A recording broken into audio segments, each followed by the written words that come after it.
미국 전역에서 중간선거 투표가 진행되고 있습니다. 도널드 트럼프 대통령의 국정 운영에 대한 중간 평가 성격으로 치러지면서 공화 민주 양당 간 전혀 없는 접전을 치르고 있는데요. 네, 선거 결과에 따라 트럼프 대통령의 정치적 운명도 갈릴 거라는 전망입니다. 워싱턴 연결해서 현재 상황 짚어보도록 하겠습니다. 윤석희 특파원.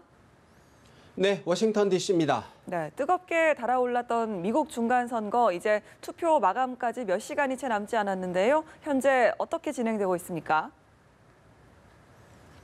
네, 오늘 미국 중간선거는 오전 5시에서 버몬트주에서 시작돼 첫 투표가 시작돼 시차에 따라 동부에서 서부 순으로 이어지고 있는데요. 뉴욕주 등 일부를 제외하고 대략 6시에서 9시 사이에 모두 마감될 것으로 보입니다. 한국 시간으로는 늦어도 7일 오전 11시에는 투표가 마무리되는 셈인데요. 미국은 투표가 완료되면 시간대가 다른 주에서 투표가 진행 중이라도 개표 절차에 들어갑니다. 투표는 대부분 전자투표로 이루어져 개표와 당선 확정 시간도 오래 걸리지는 않는데요. 선거 결과의 윤곽은 이곳 시간으로 밤 12시, 한국 시간으로는 오후 2시쯤 드러날 것으로 예상됩니다. 지난 2016년 대선의 경우 동부 시간 기준으로 밤 11시쯤 트럼프 대통령의 우세가 드러났고 2시간여 뒤 당선이 확실해졌습니다.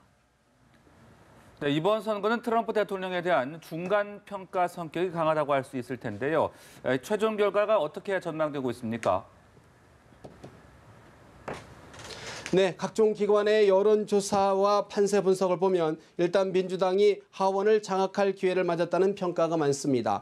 선거 하루 전 발표된 CNN 방송의 여론조사 결과를 보면 일단 민주당의 55%가 이번 민주당을 지지했고 42%가 공화당을 지지하는 것으로 조사됐습니다. 하지만 민주당과 공화당의 격차가 좁혀지고 있다는 결과도 적지 않아 민주당이 하원에서 승리를 섣불리 낙관하기에는 조심스럽다는 관측이 적지 않습니다.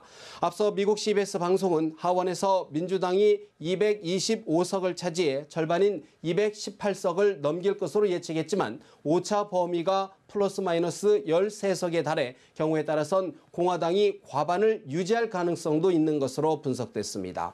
상원은 51석 대 49석으로 다수당인 공화당이 과반을 유지할 것이라는 관측이 지배적입니다. 선거 대상인 33석 가운데 26석이 민주당의 의석이어서 애초 공화당에게 유리한 구도인데다 공화당이 노스다코타 등에서 한두 석을 더 가져와 의석수 격차를 더 벌릴 수 있다는 전망도 나옵니다. 네, 현재로서는 공화당이 상원을 수성하고 또 민주당이 하원을 차지할 것이다 이런 분석인데 이럴 경우에는 트럼프 대통령의 정치적 입지에 적지 않은 타격이 좀 불가피할 것으로 보이거든요. 네, 그렇습니다. 상하원을 모두 장악했던 집권 여당 공화당이 민주당에 하원을 내줄 경우 트럼프 행정부의 정치, 경제, 정책 추진에 일부 제동이 걸릴 것으로 예상이 됩니다. 당장 미국 내 권력 서열 3위인 하원 의장을 비롯해 하원 상임위원장 전부를 민주당 인사들이 차지하면서 견제에 나설 수 있습니다. 특히 하원은 대통령 탄핵 소추권을 가지고 있어 러시아의 대선 개입 의혹 사건 등을 놓고 탄핵 논쟁이 다시 불불 튈 수도 있습니다. 무역 분야에서도 트럼프 대통령이 야심차게 밀어붙인 미국, 멕시코, 캐나다 협정의 비준 문제에서 마찰이 있을 수 있고 국경 장벽 설치 등 이민 정책 문제를 비롯해 중산층 세금 감면 등 트럼프식 경제 정책에서도 충돌을 빚을 수 있다는 전망입니다. 다만 미중 무역 전쟁과 관련해서는 민주당 역시 큰 틀에서 동조하고 있다는 점에서 의회 권력구조 개편과는 별도로 움직일 것이란 관측입니다. 일각에서는 민주당이 하원 당수당을 차지할 경우 트럼프 대통령의 무역정책 추진력이 약화되며 한국 경제의 부담도 다소 완화될 것이라는 기대 섞인 전망도 없지 않습니다. 네, 우리 입장에서는 이번 선거 결과가 미국의 대북 정책에 어떤 영향을 미칠지 또 관심이 높아지고 있는데요. 민주당이 하원을 차지한다면 어떤 변화가 예상되는 겁니까? 네, 먼저 트럼프 대통령이 주도해온 대북 정책에 민주당의 입김이 강해질 것으로 볼 수 있습니다. 지난해 화염과 분노로 발언부터 올해 싱가포르 북미 정상회담 등 냉온탕을 오가며 급속히 바꿔온 대북 정책에 대한 면밀한 검증을 요구할 것이라는 관측인데요. 당장 선거 직후인 오는 8일 뉴욕에서 열리는 북미 고위급 회담을 시작으로 2차 정상회담 추진에도 속도 조절이 불가피할 것이라는 분석입니다. 하지만 트럼프 대통령 역시 자신 특유의 대북 접근 방식을 쉽게 바꾸지는 않을 것으로 보여 충격 요법식 대응에 나설 경우 대북 정책의 불확실성이 더욱 커질 수 있다는 우려도 나옵니다.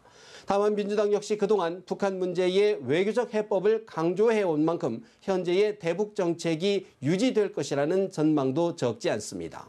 물론 공화당이 상하원 양원 수성에 성공할 경우 트럼프 대통령의 정치적 입지는 한층 강화되고 사실상 탄핵 가능성도 사라져 기존 대외 정책과 경제 정책이 더욱 탄력을 받을 것으로 보입니다. 2020년 재선 가능성도 그만큼 높아지고 내년 초 2차 북미 정상회담도 순항을 탈 것이라는 전망입니다. 블룸버그 통신은 가능성은 크지 않지만 공화당이 상하원에서 모두 패배할 경우 트럼프 대통령은 중간선거 다음 날부터 2020년 대선 운동에 집중할 것이라고 보도하기도 했습니다. 지금까지 워싱턴에서 전해드렸습니다.